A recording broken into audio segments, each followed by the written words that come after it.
What's going on, YouTube? Got another one.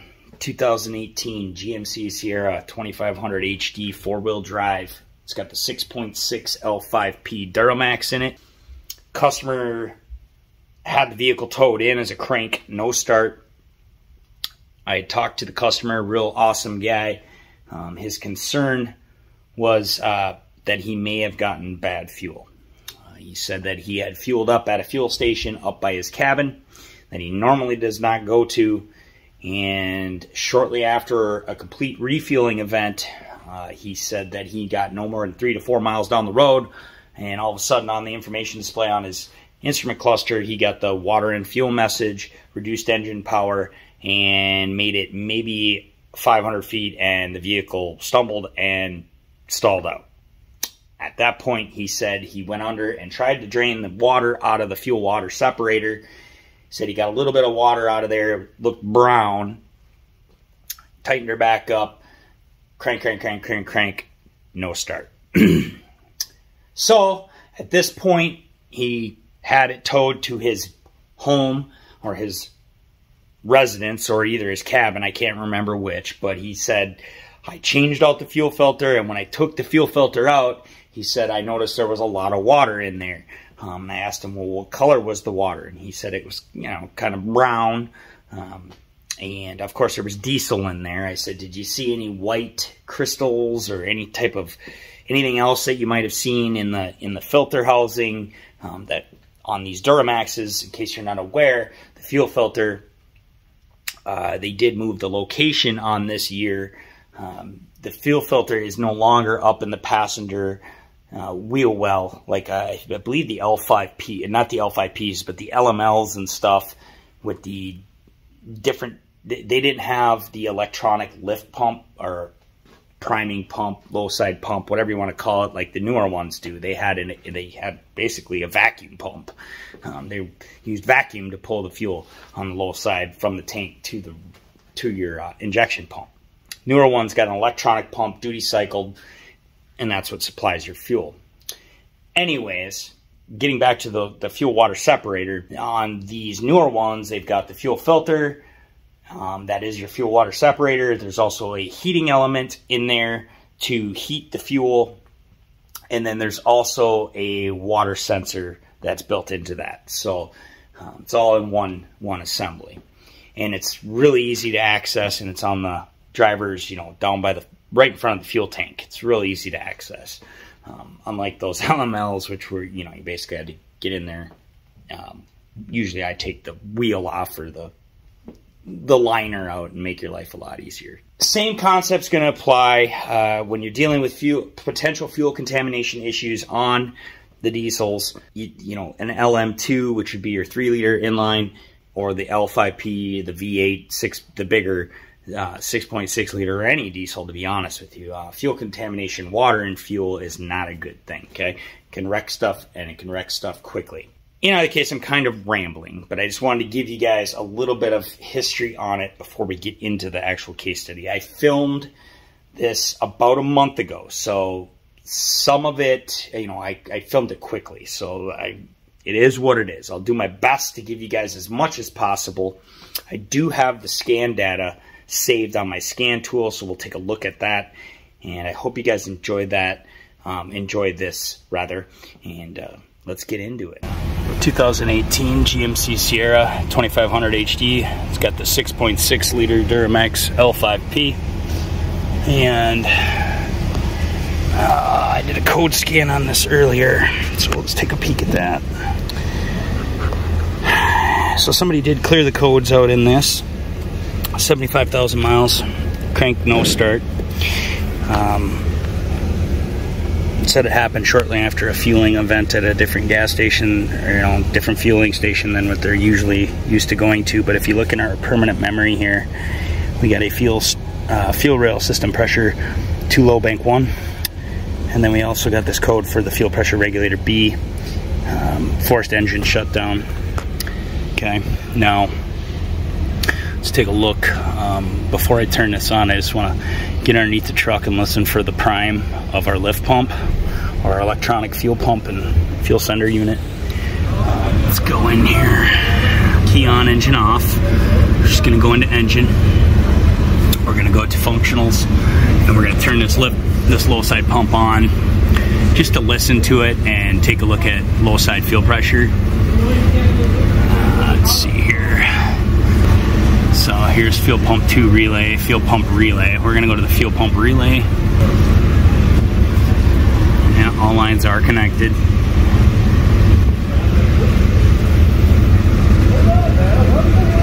Let's change this list real quick. We're going to go to fuel system data. We're going to pull that data up. And we're going to customize this. We're going to deselect all. Alright, so what I want to look at here is desired fuel the fuel pressure sensor PSI. Desired fuel pressure PSI, that's our low side. And then we're going to look at, eventually we're going to look at the cranking as well. So we're going to get our fuel rail pressure desired, fuel rail pressure 1 PSI. Okay, and then they got another fuel rail pressure PID here, but generally they're going to match, okay? We can look at the voltages if we want to, but not really that concerned with that right at this moment. So let's just go ahead and list view. Alright, so right now desired fuel rail pressure, or the desired low side pressure, is 59.5, key on, engine off. So we're just going to keep an eye on, let me just expand this. Come on. Oop. Alright, so we're just going to expand these two. This is our low side pressure. You can see we're sitting at about 0.4 psi on the low side. So let's command the pump on.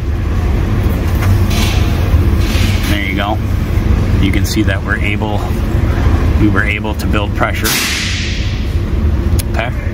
So that tells us a lot. That tells us our lift pump is working. I did hear it kick on, and I did see the pressure jump up to about 70, almost 80 psi, and then it leveled off to where it wanted to be. Now what's happening, since it's going to boot us out, let me go back. Let's go to data display. We'll go to fuel system data. And we're just going to crank the truck, okay, and look at our high side pressure and see what we're building for high side. So customize, deselect. Because we're worried about those regulators, let's just get their command percentages right away, just to see what's going on. And then we're just going to take a look at our desired low side versus our actual, and then our rail pressure sensor 1 and 2 with the desired. And we could even, we could look at fuel pump speed, but right now I don't really need to. We're not going to get that deep into it, so let's just take a look. Okay, so here's our desired rail, and then here's rail pressure sensor 2 and rail pressure sensor 1 are up here, okay? So our desired and then our rail pressures. So we're just going to take a look at this as we crank it. Alright, so we're in the truck. Let's go ahead and crank this over and see what we get.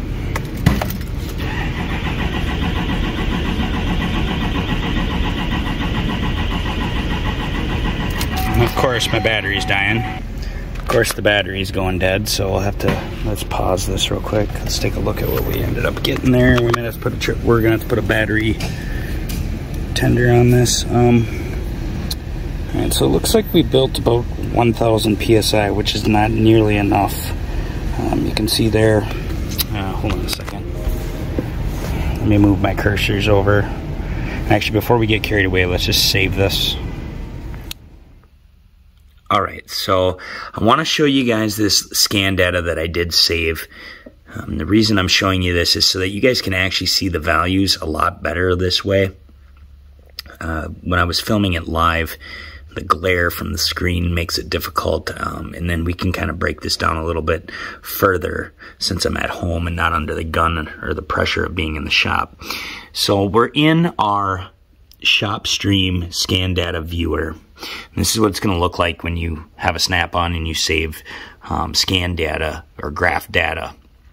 The little blue line there is essentially our cursor that's going to read the data values as we move along. Now, keep in mind that these are the time frames here all coincide with one another. So as I scroll with the arrows down here, this is to go all the way to the end. One is for going all the way to the end of the waveform. You can see that once I hit that one, this one right here, it went all the way to the end, okay?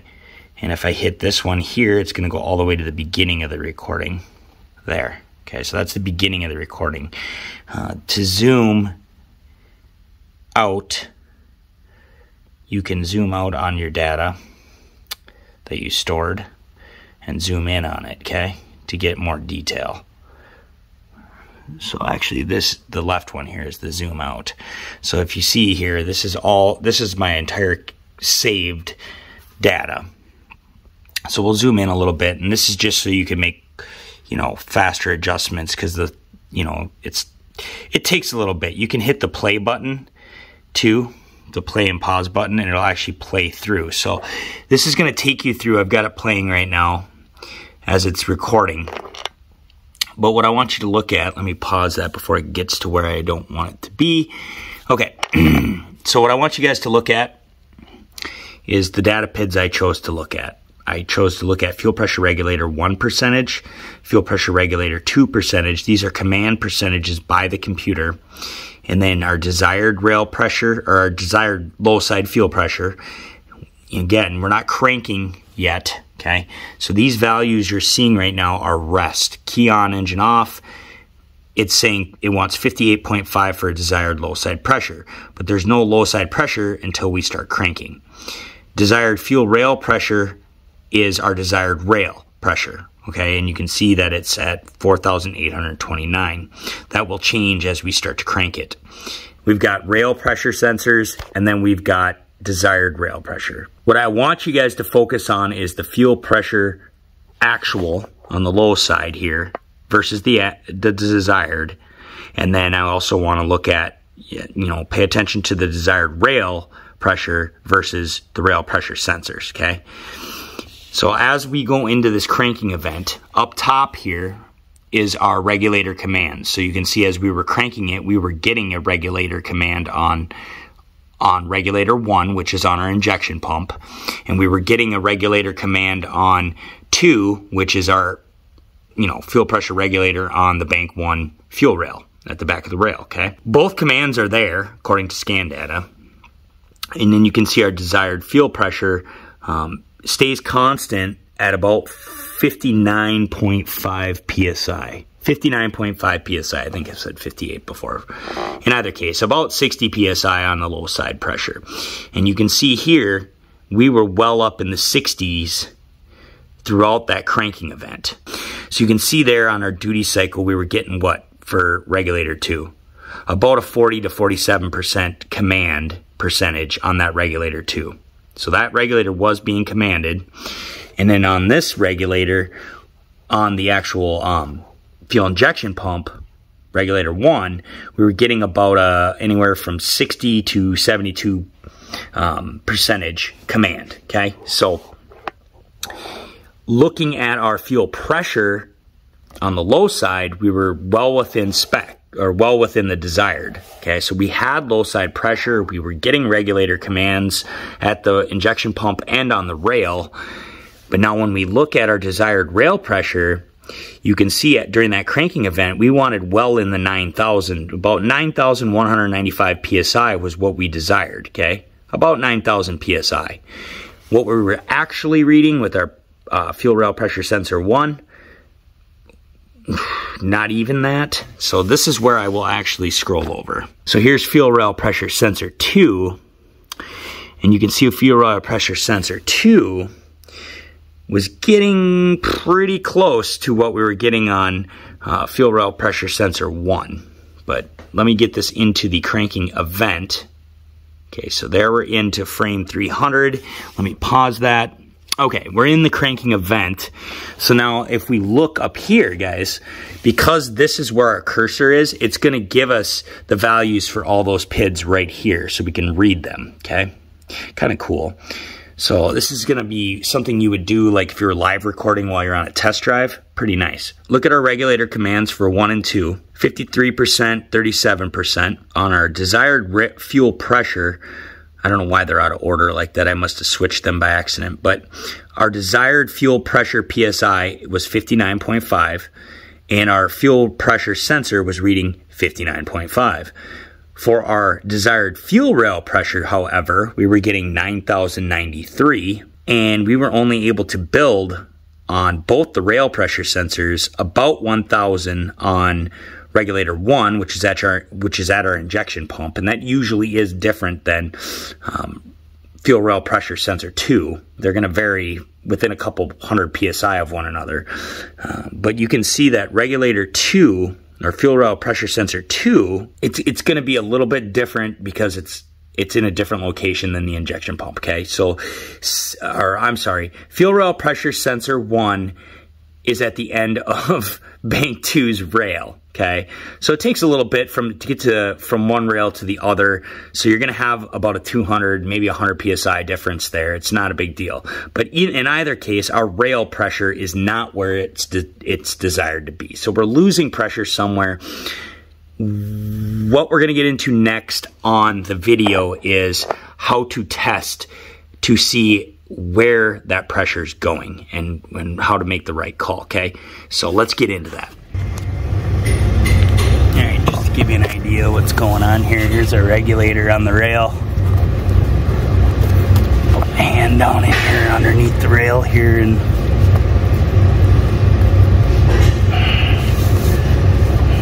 there's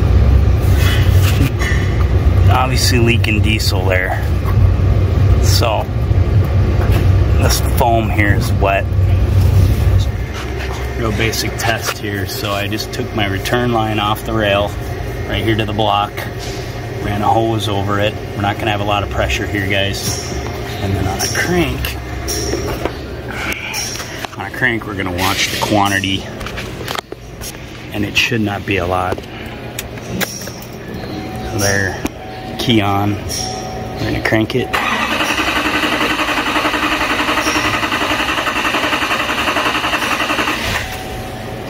Oop, there she fired.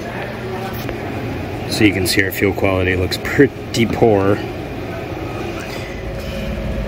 No more than a half US fluid ounce should come out.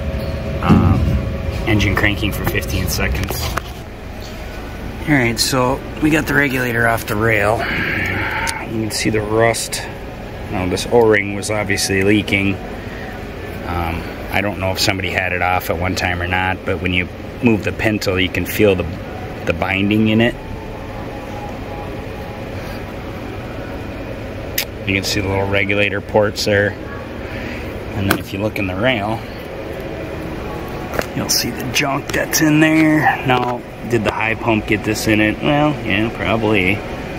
But, you know, you gotta start at we'll start at the low side and go after the expensive stuff if that ends up being an issue. Now, I'm pretty confident that if we throw a new rail on it, clean the low side out, clean the tank out, I mean, there's no point, guys, looking at that.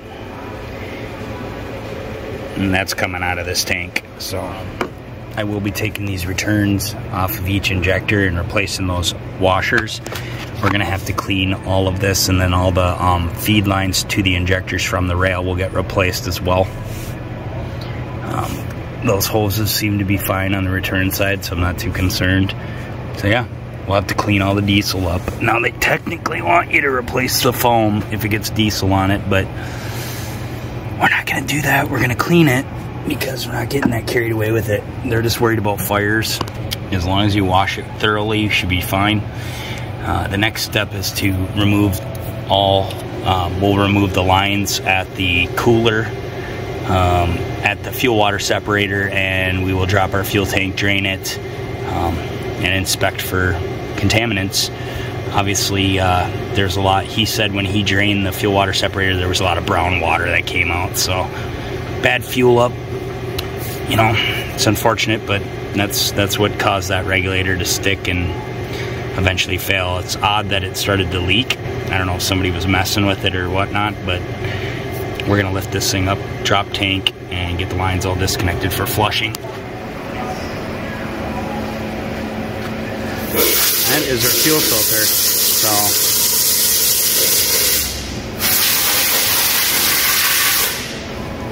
oh yeah.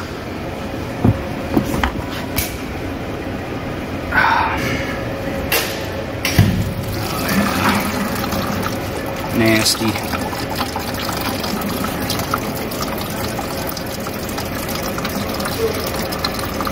Yep. She got some water in her. So, I got a clean bucket here so we can capture all of it. I just want to make sure I document all this so that, you know, the customer knows. So we got some, definitely some NAST buildup in our separator or fuel filter. So what we're gonna do now is we're gonna take the send the whole separator out and inspect the rest of it. Because if you don't disassemble this whole low side and clean everything out, you're just shooting yourself in the foot on these. So this whole unit's gonna come out, and then, like I said, we'll disconnect our fuel lines and stuff. Because here is our cooler. Anyways, everything's coming out. Now here's another problem we're gonna have to keep in mind. So, I don't know if you can see that connection at the rail, or at that feed pipe there. Right here with the flexible hose. It comes across here to our 9th injector, which is right here, okay? And that's our injector for our exhaust after treatment. All that crap went into that injector, so keep that in mind. Okay, so on the newer ones, they're liquid cooled coolers. This is an air cooled cooler, and I drained this out, and of course it had the crap in it. Okay, we'll obviously clean this out. Everything's gonna have to be clean. Alright, so we went ahead and took the heater and water sensor out just to inspect for contaminants in there. And there's a little bit of sludge on there. You can see there's some crud in there as well. Alright, so I got the fuel tank down. Went ahead and blew out, you know, cleaned everything up with water and blew everything out before I took all the lines off. And before we pull the sending unit out. So, moment of truth, let's go ahead and pull the sending unit out. Alright. Let's see what we're dealing with here.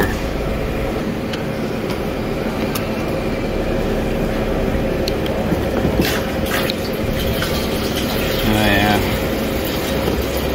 That reservoir is full of NAST. Not good. Not good. Not good at all.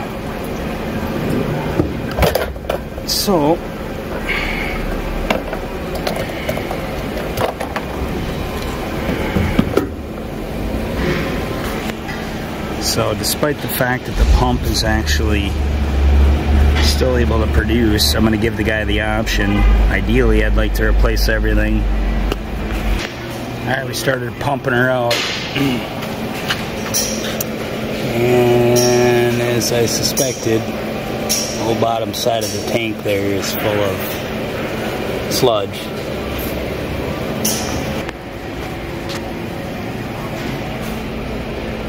So that's the fuel that was in the bottom of the tank after I got her down quite a bit.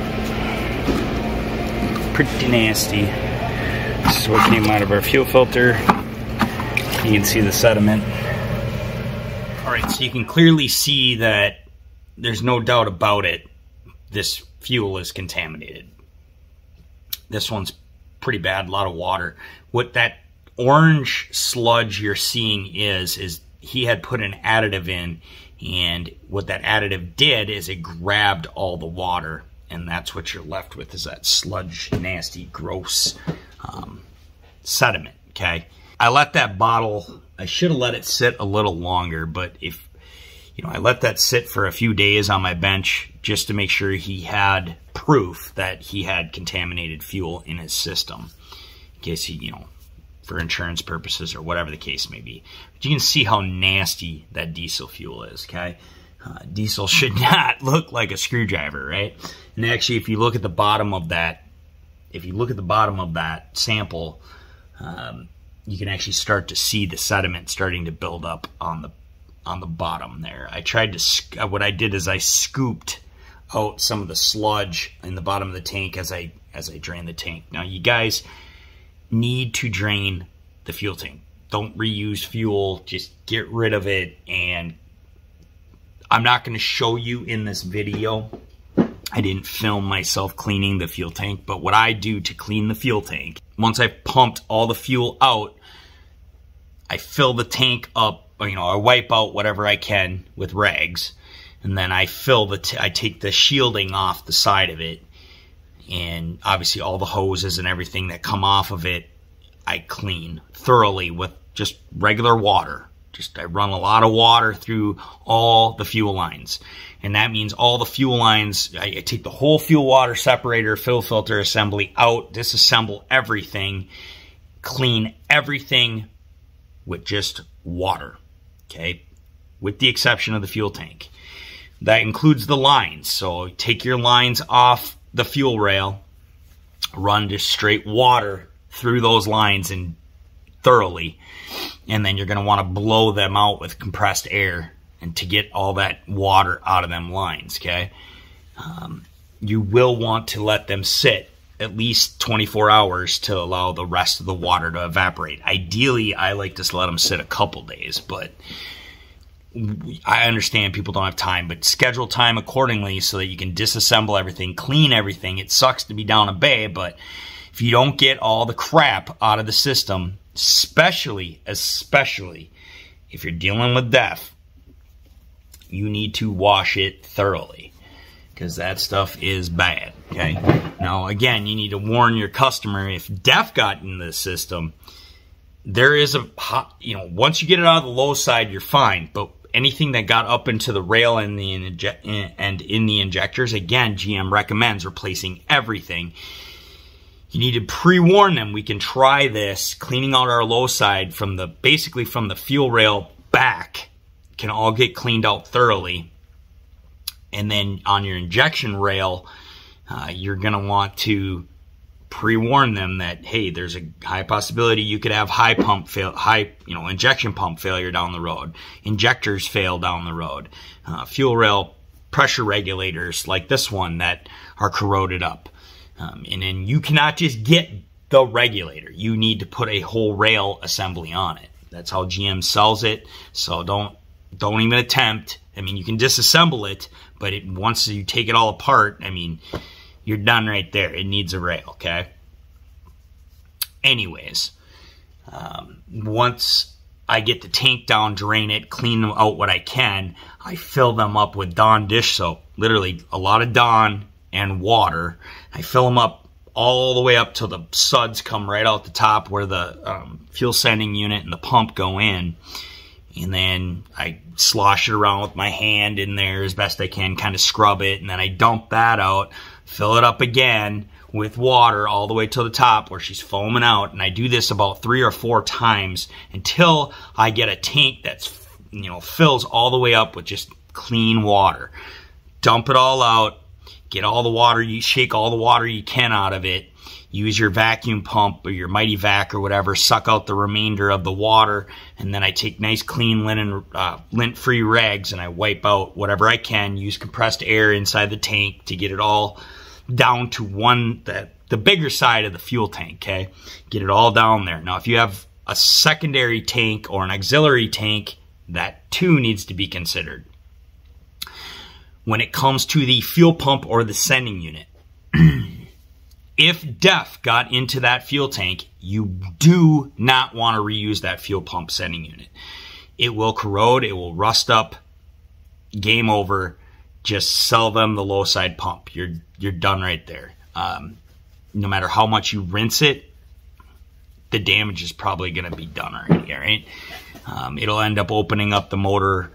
They have a 3-phase pump motor in there, and it'll end up going open circuit, and then you're going to have a crank no start condition again, and you'll be dumping the fuel out all again and starting all over. So that's why I believe that's, well, I don't believe, that's why GM wants you to replace everything. Now, I've gotten away with cleaning stuff, but again, don't be rushing the job. Sell the appropriate time. Usually takes me around almost 8 to 9 hours to get these things, depending on if I have to run regens, service bay test, whatever the case may be afterwards, plus a drive cycle, whatever. It's time consuming, okay?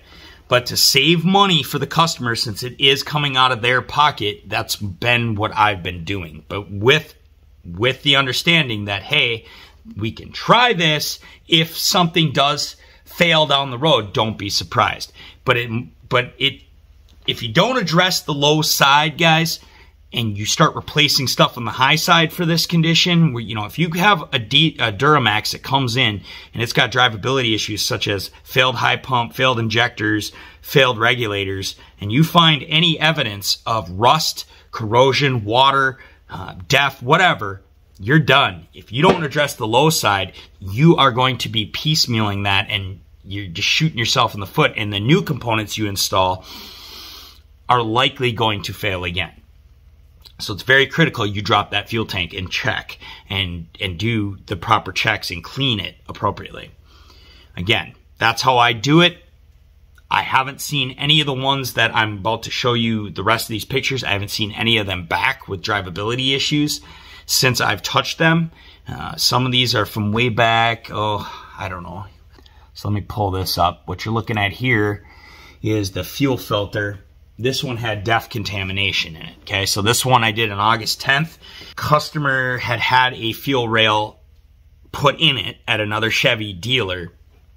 Went through the diagnostic process and determined it needed the regulator, right? Well, they put the regulator in it, and then it failed again a few months later. Well, they did a regulator and a fuel filter, and I'd imagine they probably pumped the tank out. That's the other thing I was going to tell you. Do not, if you suspect fuel contamination, don't be using the low side pump and commanding it out with the scan tool to pump the fuel out of the tank. Don't be lazy. Drop the fuel tank. These fuel tanks, guys, are super easy to drop in the shop with a hoist, okay? So don't try to shortcut it. Don't run that crap through the pump any more than you have to. I mean, you can see the crystallization, and sometimes not sometimes, when you're dealing with DEF, you know that DEF needs to dry, and then you'll start to see the crystallization. So that's why I say disassemble everything. Don't wash it until you know. Okay, so if you're not seeing signs of anything, the DEF can be really hard to spot. So the best thing to do is disassemble, drain everything, leave it semi-wet, don't wipe anything off, and then just let it sit on your bench for, 24 hours or whatever. Look at it after, and if you see signs of crystallization like that, you know DEF got put into that fuel tank. And it's very common. People make a mistake. They go to the fuel pump, they pump DEF in, they're not paying attention because they got DEF right at the fuel station, right next to the diesel pumps. Whatever. All right, especially on the newer ones where they put the DEF spout, which I don't know how you mess it up, but everyone has their dumb moments, I guess. You got a green and you got a blue. Blue is DEF, and it's way smaller than the diesel fill. Okay, so if you're a customer watching this, pay attention. Very important you pay attention because it's going to get expensive. Anyways, this is the top where the water sensor goes into the fuel water separator, and you can see them DEF crystals in there and amongst the water and dirt and everything else that gets in there. But DEF contamination, I ended up dropping the tank, cleaning everything out. I put a new rail in it again because it failed again, and I think they had done all the injectors even. So no, they were recommending doing the injectors and the injection pump. But the customer's like, I'm going to bring it to another shop and just get a second opinion kind of thing, okay? Not criticizing anyone out there, not throwing anyone under the bus. I'm making this video to help others out there. Let's look at another one. I don't mean for this video to get long, but it's very important. So this is that same one. This is actually you can see the scum buildup from the DEF on the water sensor. That's the water sensor that goes to the top side of that. and you can see that scum buildup along the the sensor faceplate there, okay? Let's grab another one from that one. This should be, yeah, this is the fuel filter side. So this is where the fuel filter went in. This is where your fuel filter goes in. And you can see, just barely see, if you look around the edges, you can start to see the crystallization from the DEF contamination. Now, this tank had been drained from that other dealer. So when I dropped the tank on this, it was empty. Outside of like 3 gallons I had put in it to see if I could get it to pop off, okay? Because I noticed the tank was empty. I'm like, well, is it out of fuel?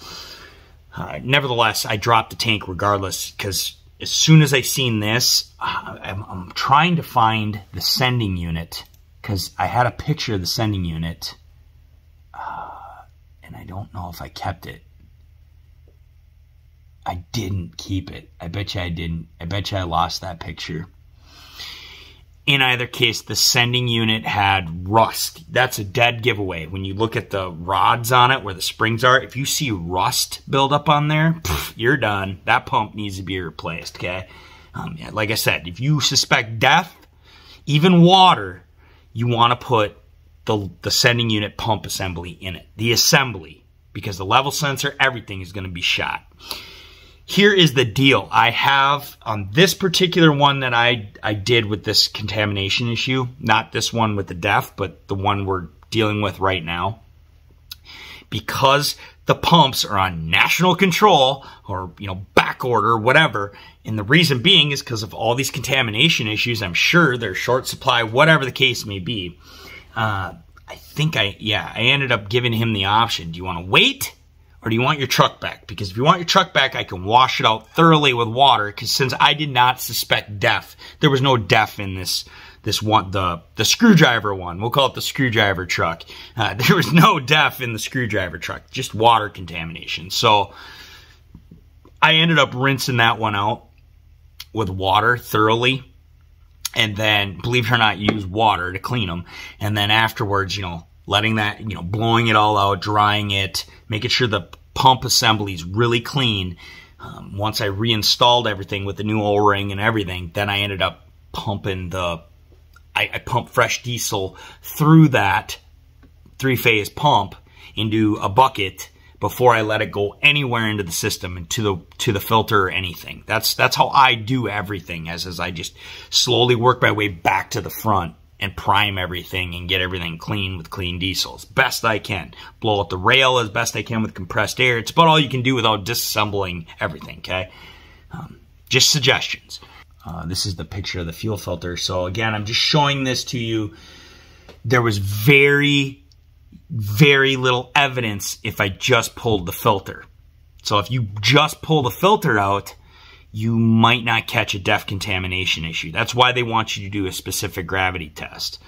But I'm telling you, disassemble and let it sit and look for that crystallization. That's a dead giveaway there's been DEF contamination, okay? Here you can see just remnants of it in the filter element, not a lot. So you would probably wouldn't have caught it if you just pulled the fuel filter, is what I'm getting at. Because especially after they had replaced it and cleaned it out already. So that's why I pull the heating or the water sensor off the top side, because it'll be there, okay? I think this is the same one. Yeah, this is the same one. So there you go. And can you really see that crystallization now in the cap? That's the crystallization in the cap from the DEF. Again, this is stuff to look for, guys. That's why I'm showing you this. That's why I took the pictures. So, you know, I've got a lot of pictures of this stuff. I wish I would have had that sending unit, but I don't. And then, you know, the screwdriver one that we're dealing with right now, you could see in the video. So, anyways, I thought I'd share that with you guys. Again, just some tips, just some friendly advice. Let's get back to the video. So it looks pretty good. I'm okay with it.